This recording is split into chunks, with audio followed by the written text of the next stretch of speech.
Today on Running to Him.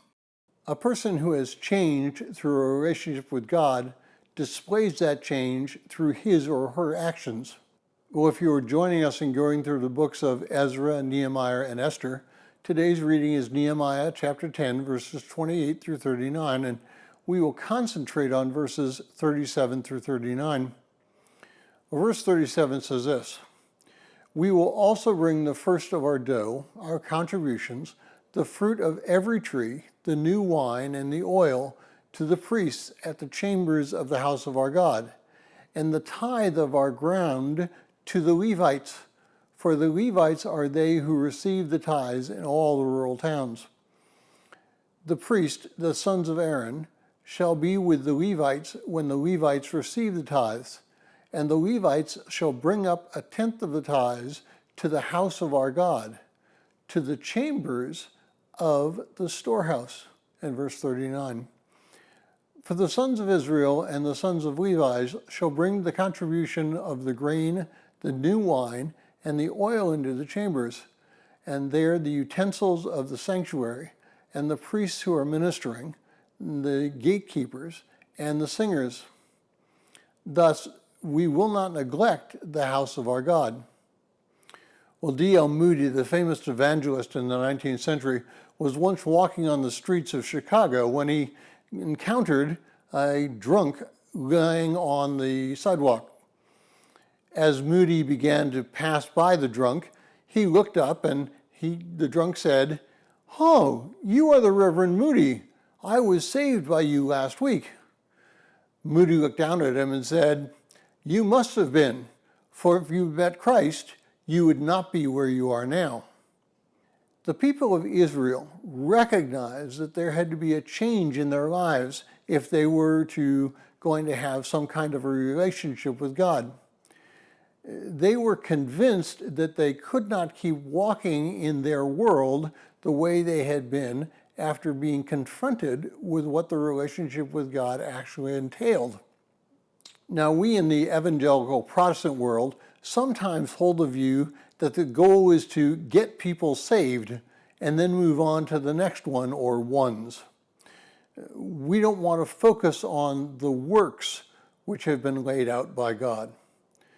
The battle cry is salvation by faith, nothing else matters. Frankly, nothing could be farther from the truth. Martin Luther and many of the Protestant reformers struggled with what happened after a confession of faith. They tended to discount works as being a false gospel and something to be shunned. James the Apostle, though, ran across the same theology in approximately 48 AD when he penned his letter. At no time in the early church was salvation viewed by the church as a mere confession and then go on your merry way. Each of the Gospels and the epistles make it clear that a relationship with God requires, by its very nature, a response of change and some kind of action. In chapter 2 of 3 of John's Revelation, each church is encouraged to return to the relationship which they previously had with Christ. Now, if you read each carefully, each one has the reference to deeds that were good or bad. Salvation is not just being sincere and moving on. Look at what Jesus says in Matthew 25, verse 31 and following. These verses show that Christ expects that we do something with our faith. Now, as the pitchforks are being raised and the village is coming after me, let me be clear. Salvation has three distinct parts. You are saved, John 1:12. You are being saved, Philippians 2, verses 12 and 13. And you will be saved in 1 Peter 1, 3 through 5. Those who make a profession of faith begin their salvation, Ephesians 2, 8 and 9. Verse 10 kind of adds something.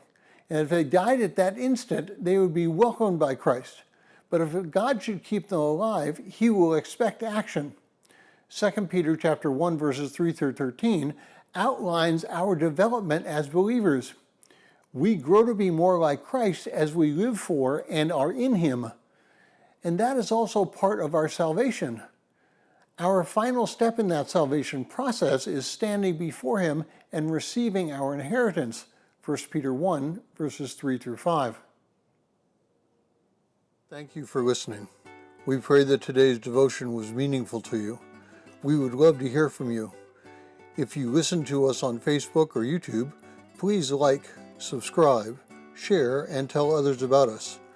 You can always email us at phineasjacobus@runningtohim.net.